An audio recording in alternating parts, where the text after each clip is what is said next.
Hey guys, welcome back to my channel and welcome back to my brothers. Do you want to introduce yourself? You're not my bro, man. It's me. Oh, you can't swear. Oh my god. Okay, it's DJ Riordan. It's your boy, People's Champ, Apollo M, Apollo Noir, whatever you want to call me. Oh yeah, Apollo. That's what I have to call you. Okay. I don't know why she said it like that. So before we get into this video, first things first, we want to give a special thanks to Events Meets World for sponsoring this video once again, giving us this delicious food. I just want to say that you lot still haven't shouted me. You followed me, but you haven't shouted me. I'm waiting for the... Listen, give me the call up. I'm ready. Okay. You see the way I eat this stuff. If anyone sells it, it's me. Well, all of that being said, if anybody else wants to call up from Events Meets World, they're having a major giveaway because it is their 1 year anniversary since their launch. So shout out to them. All the details for the giveaway will be below, like links to all their Instagram pages and everything. So be sure to enter because this is great food. And with that being said, we are going to tuck in. Alright, what are we getting into today? Okay, so today we have some jollof, we have some special fried rice, we have some gizdoro, I don't know how you pronounce it. Guys, please don't laugh at my pronunciation. We have some fish, and we have some, now I don't know how you pronounce this. Do you know what? Someone just told me on the phone, something. but yeah. Oh, how is it There's pronounced? too many syllables. How's the food, guys? It's spinach. You know what, as always, they flavors? never fail to deliver. Yeah. Let me Sorry. Let me land this. A year in the game is nothing to scoff at, especially in a restaurant business, especially in a catering business. So you know, if these guys have done a year in the game, then they're delivering that quality. You know, that je ne sais quoi. You know, the vavavoom. You good. Guys, don't judge me. I like to mix up all my food like this so I can taste everything together. Oh, no, you're not patterned, man. So I was on Twitter. Woo! It's always Twitter. And I saw a video, and it was a husband and wife. I think I know the video. And the husband was basically, long and short of it, he was saying he was pressured into marrying his wife. He was saying, you gave me an ultimatum and I had no choice but to marry you. And she was saying, I wasn't giving you an ultimatum. I was just letting you know, if you don't want to get married, I'm leaving. So that being said, do you feel like that was an ultimatum? Do you feel like he was pressured into marrying her? No. And I'll say why. Because he could have flipped it. He could have said, I'm not going to marry you, and if you don't want it, leave.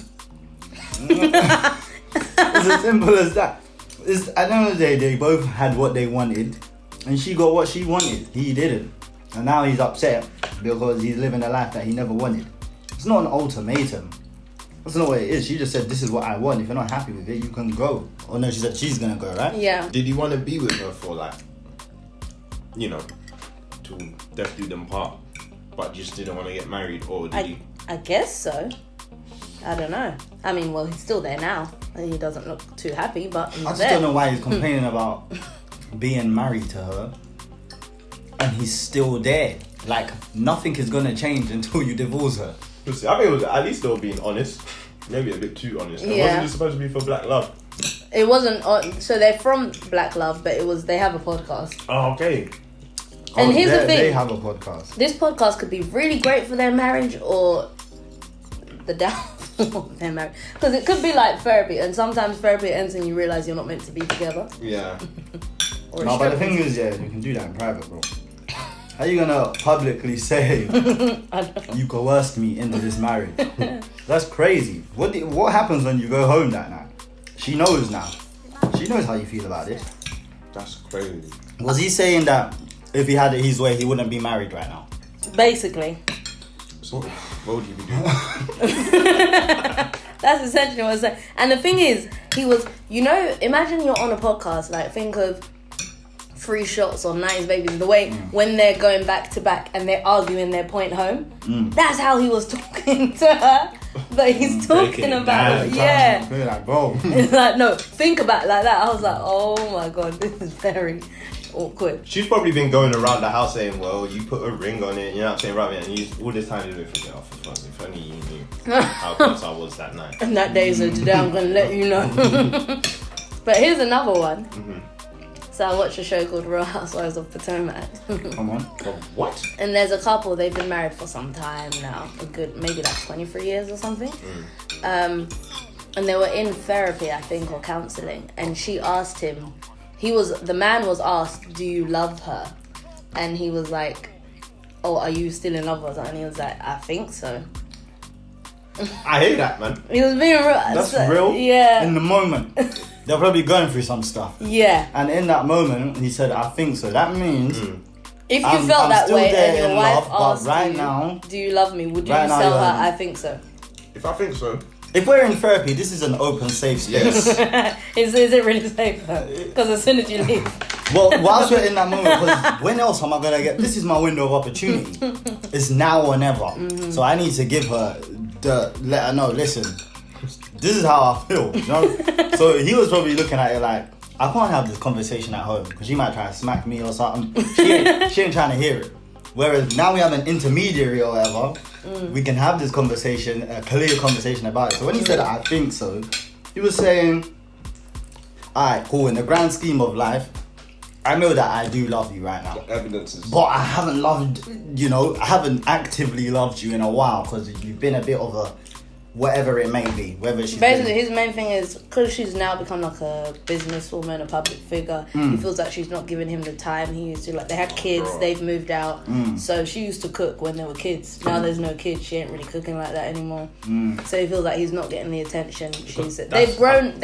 She's grown. Yeah, and that's not who unfortunately, that's not who you fell in love with. Yeah. I'm not saying that there's anything wrong with her, I'm not saying that someone like that isn't worthy of love, but like he grew attached and drawn to like a certain side of her.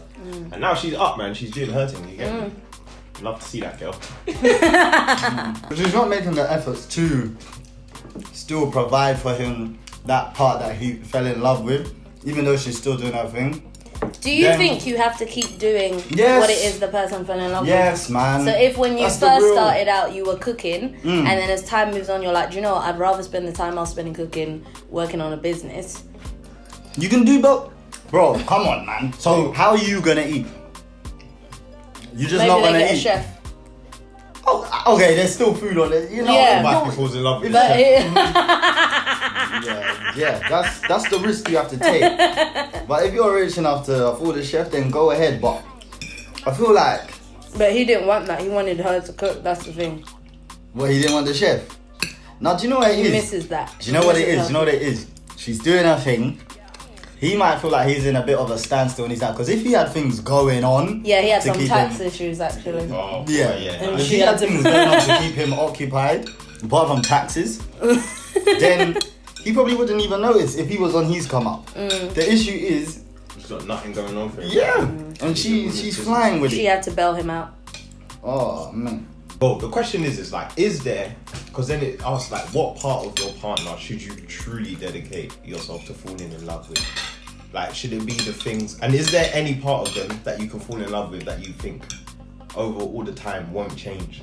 Like, is there a core part of someone's person that will just They're remain nice. the same? All people are subject to terms and conditions. That's the issue. What do you mean then? No, that's even, come on, Joe. That's the most changeable thing on the face. Is it? But like, yeah, everyone's Everyone subject tells to us change. But like, for example, Joyce, there'll always be a certain Joyceness to you. Okay. Like my joy. Whatever. No. That's not something to fall in love with. Excuse you. Okay, so your joy, right? But let's say that is an integral part of you that won't change throughout your life. Inshallah, you actually hope that. But so that would be the safer bet to fall in love with, as opposed to maybe, he likes the way you make him. Not that you would, but he likes the way that you make him breakfast in the morning. Like that's. Why are you saying I would never make breakfast? I'm just saying, bro. Are we gonna be real on this channel? Because don't make us draw you out. I'm not saying I'm When have gonna you ever make. made me breakfast? No. Don't make us draw you out. I'm not saying Yeah. I'm gonna make breakfast every day, but there'll be times I might make breakfast. There'll be times you'll make breakfast. Okay, Yeah. but yeah, my point is that that's something that could change over time. Yeah. And maybe by the time you're 60, you're like, you know what, fuck breakfast anyway, man. What fast do I need to break? You know what I'm saying? If you didn't know, that's what breakfast means. But you know what, the issue with that is that's when people feel as though, you stop doing the things that matter. You stop caring. Because those are the things, So that's why he's saying he would fall in love with maybe my joy. Do you know my? It's the thing is. But when you start going through bad patches and that, there ain't gonna be much joy around. So then what? I always keep an element of joy. Nah, because the thing is, it's like he's damned if you're damned if you fall in love with something too hard, and you're damned if you don't. Because I mean, if you don't fall in love with anything about your partner, then you got nothing. But wait, here's a fun question. What do you think would be your thing that is the least likely to change? Your dark sense of humor? Why would you just go for that? Sorry, I was out. This is 2010. She drew you out. It just came to my mind. Like, do you know what? Actually, that's not going anywhere, I don't think. Because when I look at money, for example, that hasn't waited. Remember that joke she made about Whitney? Do you know what it is? It's usually, though, what it is usually something that you can't really put into words about a person. It's just a certain essence, to use some airy-fairy language. But, like, it's just that kind of thing. It's like their aura. Yeah. Like, you know, no matter if you're sad, happy, whatever, you're always gonna do it in a certain Joyce way. Yeah. Kind of thing. And that's what they should kind of learn to appreciate, fall in love with. Yeah, you might not like it, but just because you love something doesn't mean you have to like it necessarily all the time. Like, sometimes I used to hate the way. Let me know even. Okay. Wow. Over to you, Rebecca. What do you think your thing would be that's least likely to change about you that someone or your partner has fallen in love with? Or maybe she should. You're gonna hate to hear it. Oh. No, the realness is it's probably my ability to always move forward. Why would I hate to hear that? I don't know. You just hate to hear everything good about me. What? You come here with an agenda. Okay. But yeah, I think my ability to just, no matter if things are going great, things are going bad, no matter how much of someone else is getting to me, whoever it may be, or what they've done to me, I can always find a way to push forward. So I think. Do you know, I have seen you move forward a lot. Especially this last week.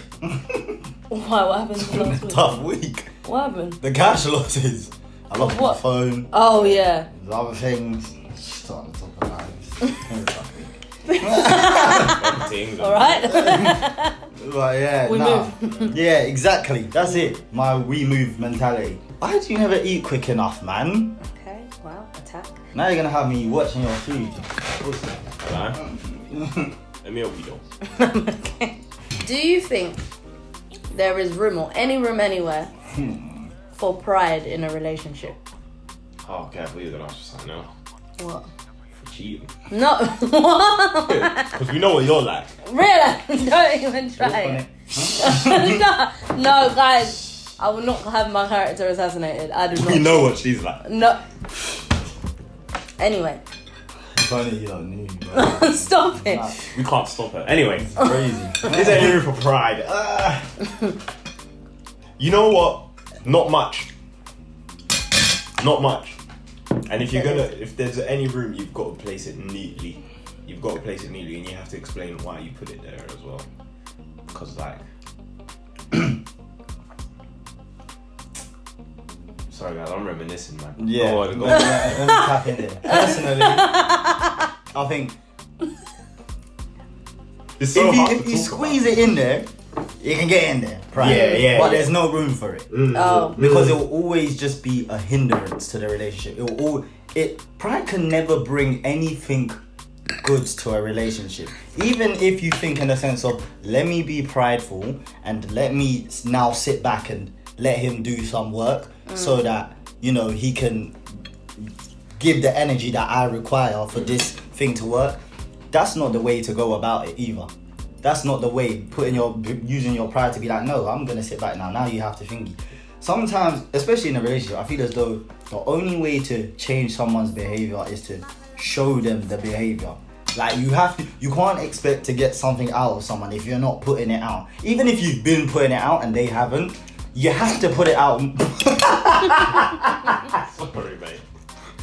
You have to put it out more. And yes, we're talking about you. So yeah. at least you know. You did open up, girl. Yeah. Like, imagine giving someone 50% because you want 100% from them. That's nuts. And do you know what it's Crazy. like? You know what it's like? It's like, you know when the fridge is full, but you try to put that last thing in, and you can close it, but you know if you ever open that up, it's gonna spill out and probably loads of other things. That's what it's like trying to get pride into a relationship. You might get it in, but when it's time to talk and you've been doing that prideful, which Boom. it's all gonna come down on you, Joyce. And that's all the food on the floor. You can't use it no more. You've lost so much of the relationship. Right. Now you gotta kick it under the fridge. What? Why don't you clean it up? You can clean it up, but you've got nothing left. If you're already stuffing things in there, you know what I'm saying? That's probably what you're gonna do. The fridge is empty. The relationship is empty. But yeah, so for me, that's as a prideful person as well. Actually, I'm not very. How did you prideful, actually. learn to let go of your pride in a relationship?